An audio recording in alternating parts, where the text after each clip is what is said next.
Всем привет! Сегодня я расскажу тебе про ночную фурию. Причем я не буду рассказывать то, что ты и так знаешь. Что фурия – это порождение смерти, что единственный известный представитель этого вида – это беззубик. И так далее. Это ты уже все прекрасно знаешь. Сегодня я хочу поговорить о некоторых неизвестных фактах. Ведь у меня есть затерянные дневники Торгнира. И также о своих догадках. Например, почему у фурии втягивающиеся зубы? Зачем ей это? Показывать дружелюбность? Но зачем этому дракону показывать свою доброжелательность и кому? Да и простой улыбки бы здесь точно хватило. Поэтому мне непонятно, зачем эволюция дала дракону такую особенность. Но в дневниках Торгнира есть кое-что про это, и в конце видео я расскажу об этом. Но начну я с некоторых особенностей тела. Например, мы все знаем, что ночная фурия очень быстрый и маневренный дракон. Но за счет чего? Штормореза зовут четырехкрылым драконом. Но ведь у фурии тоже 4 крыла, просто они чуть меньше и находятся немного сзади основных крыльев.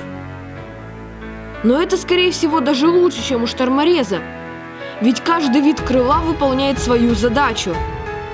Например, основные крылья у ночной фурии очень большие относительно пропорции тела. Они отвечают за скорость и планирование дракона. А вот вторые крылья помогают фурии маневрировать в полете, зависать вертикально в воздухе и стабилизировать ее положение. А хвостовые закрылки позволяют дракону резко менять направление полета и также стабилизируют ее положение, потому что без них она не сможет летать. В комплексе все крылья и делают ночную фурию быстрым и маневренным драконом. У фурии 8 ушей. Только 2 из них самые большие. Это такие же уши, как у нас. Ими она слышит обычный звук. А все остальные особенные. Они улавливают звуки высокой и низкой частоты. Ультразвук и инфразвук. Какие именно, какой звук, я затрудняюсь ответить. Но, скорее всего, самый верхний предназначены для ультразвуковых колебаний, а самые нижние и короткие для инфра. Таким образом, дракон может уловить любые звуки природы. Теперь я хочу рассказать о когтях ночной фурии. А точнее о том, что у нее их нет.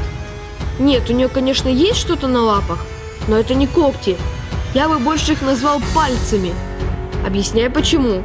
Коготь – это роговое образование кожного происхождения на фаланге пальца. Коготь – это отросток, который очень часто мертвый. И ни одно существо на земле не может согнуть свой коготь. Посмотри, что делает беззубик. Он просто его сгибает, потому что это не коготь. Это палец с 2 фалангами, у которого внутри есть сустав. Возможно, что сначала у фурии были когти, но они эволюционируют и скоро превратятся в пальцы. Итак, что же за такой вид ночная фурия? Почему только беззубика мы знаем? Где остальные фурии? Интересно, что в записях Торгнира есть следующая информация. Сейчас я приведу дословный перевод с древневикингского. Когда я, наконец, через неделю все-таки достиг этого острова, я уже опоздал. Берсерки добрались раньше меня. То, что я увидел, было ужасно. Они истребили всех драконов на острове. И я видел, как они поймали и спрятали в клетку дракона, которого я раньше не видел. Он весь искрился, и казалось, что вот-вот начнет пускать молнии. Но это было только ощущение, ведь драконы не могут делать молнии. Только великий Тор способен на это.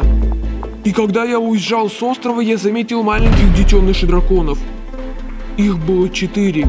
Они были еще маленькие, черного цвета и с большими зелеными глазами.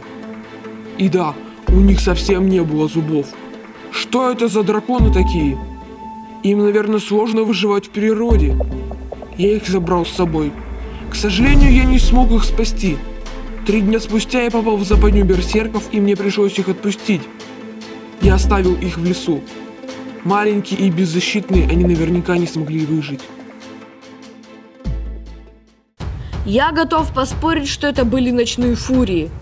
И похоже, что зубы у них начинают прорезываться только в подростковом периоде. И 2 из Фурии точно выжили. Это Беззубик Икинга и Зубастик, которые сражаются в турнире. И возможно, что не только они, а еще есть Фурии на Земле. А верны или нет записи турнира и мои предположения мы узнаем в 3-й части «Как приручить дракона». Хочешь узнать много интересного о других драконах? Заходи в плейлист «Неизвестные о драконах» и смотри турнир, где сражается Беззубик. Скоро финал турнира. Ну а на сегодня это все. В следующем видео я расскажу тебе про вопля смерти. И готов поспорить, что я расскажу такое, о чем ты даже не подозревал. Всем пока.